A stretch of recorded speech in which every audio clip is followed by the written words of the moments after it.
नमस्कार किसान साथियों, स्वागत है आप सभी का एक बार फिर से मालवा की खेती यूट्यूब चैनल पे। किसान साथियों, अधिकतर क्षेत्र में सोयाबीन की जो फसल है वो 25 से 30 दिन की अवस्था में है और इस बार आपको अच्छी तरह से पता है कि कई क्षेत्रों में अच्छी तरह से बारिश नहीं हो रही है। ज़मीन में पर्याप्त नमी की कमी है, जिसका इफेक्ट हमें फसलों पे होता हुआ दिखाई दे रहा है।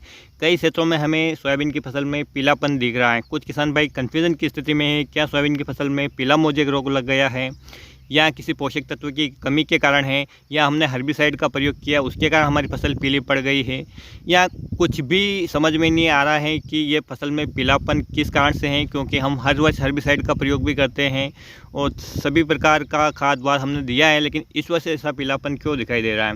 तो किसान साथियों, आज की वीडियो में हम यही जानने वाले हैं कि अधिकतर क्षेत्रों में इस समय पीलापन की समस्या क्यों आ रही है तथा कैसे हम इसका कम पैसों में उपाय कर सकते हैं, इलाज कर सकते हैं, ट्रीटमेंट कर सकते हैं। तो पूरी जानकारी के लिए आप वीडियो को आखिर तक ज़रूर देखिएगा।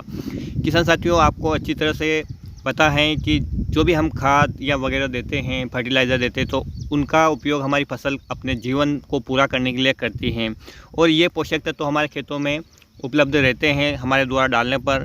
लेकिन किसान साथियों, जब बारिश की कमी होती है तो ये पोषक तत्व घुल नहीं पाते हैं, जिसके कारण क्या होता है कि फसल इन्हें ले नहीं पाती है और इन पोषक तत्वों की कमी हम अपनी फसलों में देख सकते हैं। ठीक यही समस्या इस बार हो रही है किसान साथियों, क्योंकि ये जो लक्षण है किसान साथियों, आपको अपने वीडियो की स्क्रीन पे दिख रहा होगा कि इस प्रकार का पीलापन ज़्यादा आ रहा है कि पत्तियों में जो नसें हैं वो तो हरी है, लेकिन पत्तियों में पीलापन है। तो किसान साथियों, सबसे पहले मैं बात बता दूं कि ये पीला मोजेक रोग का लक्षण नहीं है। ये लक्षण है किसान साथियों आपकी फसल में लोह तत्व यानी आयरन की कमी होने का। इसके कारण किसान साथियों आपकी फसल की जो ऊपरी पत्तियां हैं उनमें पीलापन आ जाता है। धीरे धीरे ये पत्तियां नीचे भी पीली होती जाती हैं। पत्तियों की जो नसें हैं वो हरी रहती हैं और पत्तियों में पीलापन आ जाता है। ये इस कारण हो रहा है कि जो लोह तत्व हमारे खेतों में हैं वो घुलनशील अवस्था में नहीं आ पा रहे हैं बारिश की कमी के कारण। परिणाम स्वरूप फसल को आयरन की डिफिशिएंसी हो रही है, उसके लक्षण हम अपनी फसल में देख पा रहे हैं। इस प्रकार के लक्षण जब हमारे खेत में आते हैं किसान साथियों, तो फसल की सही तरीके से ग्रोथ भी नहीं हो पाती है, क्योंकि वो प्रकाश संश्लेषण की क्रिया भी नहीं कर पाती है, क्योंकि उसमें क्लोरोफिल की मात्रा काफ़ी कम हो जाती है।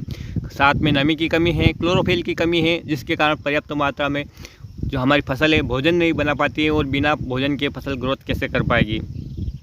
तो किसान साथियों, यदि अच्छी बारिश हो जाती है तो ये जो कमी है ऑटोमेटिक दूर हो जाती है। जो हमारे खेतों में पर्याप्त रूप से आयरन है वो घुलनशील अवस्था में आ जाता है और फसल को मिलने लगता है और फसल फिर से हरी हो जाती है। क्योंकि अधिकतर क्षेत्रों में इस बार इसके लक्षण इसलिए दिख रहे हैं कि हमेशा कई क्षेत्रों में अच्छी बारिश होती रहती है, लेकिन इस बार है जो बारिश है सभी दूर कमी है। कहीं कहीं क्षेत्र में अच्छी बारिश हो रही है, केवल कई क्षेत्र ऐसे हैं जहां पर इस प्रकार के लक्षण नहीं दिखाई दे रहे हैं, लेकिन अधिकतर क्षेत्रों में दिखाई दे रहे हैं। किसान साथियों, ये भी आपको उन खेतों में या जहां की मिट्टी ऐसी भूरी मिट्टी है जिनका प्रयोग पहले मिट्टी के कच्चे घर बनाने में किया जाता था, उन खेतों में इसके लक्षण आपको दिखाई दे रहे होंगे। किसान साथियों, जो वीडियो में आप खेत देख पा रहे हैं ये स्वयं मेरा है और इसमें हर साल मेरे ये समस्या आती है। मैं कोई भी ट्रीटमेंट नहीं करता हूँ और मेरी जो फसल है ऑटोमेटिक फिर ठीक हो जाती है। शुरुआत में फसल हरी रहती है, फिर इस प्रकार के लक्षण मुझे दिखाई देते हैं और फिर जब अच्छी बरसात हो जाती है तो ऑटोमेटिक बिना किसी ट्रीटमेंट के फसल ठीक हो जाती है। यदि आप घबरा रहे हैं और आपको ऐसा लगे कि मेरी फसल को इफेक्ट हो रहा है, तो किसान साथियों इस समय आप फेरस सल्फेट का प्रयोग करके अपनी फसल में इस समस्या से निजात पा सकते हैं। फेरस सल्फेट में लोह तत्व की मात्रा होती है, उसी की उपलब्धि आप अपनी फसल को करा देते हैं तो ये जो पीलापन है वो दूर हो जाएगा। बहुत सारे किसान भाई इसे पीला मोजेक रोग समझ रहे हैं, लेकिन किसान साथियों दोनों के लक्षण अलग अलग हैं। आप अपने वीडियो की स्क्रीन पर देख पा रहे हैं दोनों की डिफिशिएंसी के लक्षण। यानी किसान साथियों, दोनों के लक्षण इस प्रकार से हैं कि एक में पत्तियों की जो नसें हैं वो केवल हरी है और पत्तियाँ पूरा पीलापन है। दूसरे पौधे में आप देख पा रहे हैं कि जो पत्ते के भाग हैं उनमें धब्बे धब्बे रूप से पीलापन आ रहा है। ये पीला मोजेक रोग का लक्षण है। तो इस रोग को दूर करने के लिए किसान साथियों सबसे पहले तो इस प्रकार के पौधे आप खेत से उखाड़ फेंकें और फिर किसी अच्छे रस चूसक कीटों का नियंत्रण करने के लिए आप कीटनाशक का प्रयोग करें। वैसे भी किसान साथियों फसल 25-30 दिन की अवस्था में है और आपने कीटनाशक का प्रयोग कर ही लिया होगा, जैसा पिछले वीडियो में मैंने आपको बताया था, चाहे आपने सोलोमन लिया हो चाहे अलीका लिया हो, क्योंकि ये दोनों कीटनाशक बहुत ही बढ़िया हैं और अधिकांश कीटों पर नियंत्रण कर लेते हैं।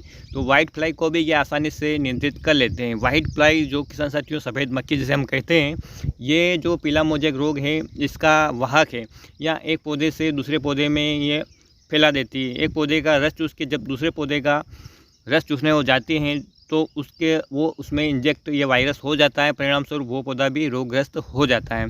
तो जहाँ तक हो सके किसान साथियों इस प्रकार के खेतों में निरीक्षण करें और कोई पौधे इस प्रकार के आपको दिखें तो उन्हें उखाड़ कर दूर ले जाकर ज़मीन में गाड़ दें। और कीटनाशक का प्रयोग आप अवश्य इस अवस्था में करें। 25 से 30 दिन की अवस्था में आपको पहले कीटनाशक का स्प्रे करना ही करना है किसान साथियों रस चूसक कीटों के लिए, जिससे कि आपकी जो स्टेम फ्लाई है और जो गडल बिटल है उसकी समस्या भी दूर हो जाए, साथ साथ जो वाइट फ्लाई है उसकी समस्या भी दूर हो जाए। और यदि खेत में ज़्यादा लिया है तो आपको इनके लिए भी अलग से कीटनाशक मिलाना होगा।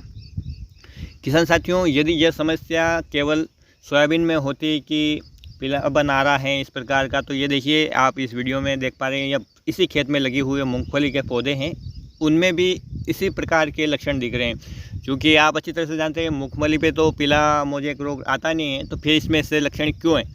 ये आयरन की डिफिशिएंसी के कारण हैं। अच्छी बारिश होगी तो ऑटोमेटिक ही फसल फिर से हरी हो जाएगी। और यदि फिर भी आप इसका ट्रीटमेंट करना चाहते हैं तो जैसा मैंने आपको बताया है कि फेरस सल्फेट और चूना का प्रयोग करके आप अपनी फसल को आयरन की पूर्ति करवा सकते हैं और अपनी फसल को जल्दी से आप फिर से ठीक कर सकते हैं।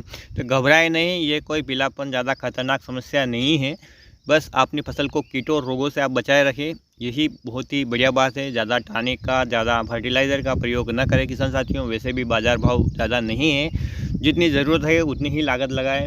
एक्स्ट्रा एडवांस चलने की ज़रूरत नहीं है, क्योंकि आपकी फसल वैसे भी इस समय बारिश की कमी से स्ट्रेस में होगी। और यदि आप उसमें किसी भी प्रकार का ट्रीटमेंट करते हैं तो शायद ही ज़्यादा वो कारगर हो, क्योंकि जब फसल स्वस्थ होती हैं तभी हम उसमें कुछ देर तो हमें उसके रिज़ल्ट मिलते हैं, क्योंकि फसल पूरी तरह से उसको अब्जॉर्ब कर पाती हैं, उसके अंदर जो आंतरिक गतिविधियाँ हैं वो सही तरीके से चल पाती हैं।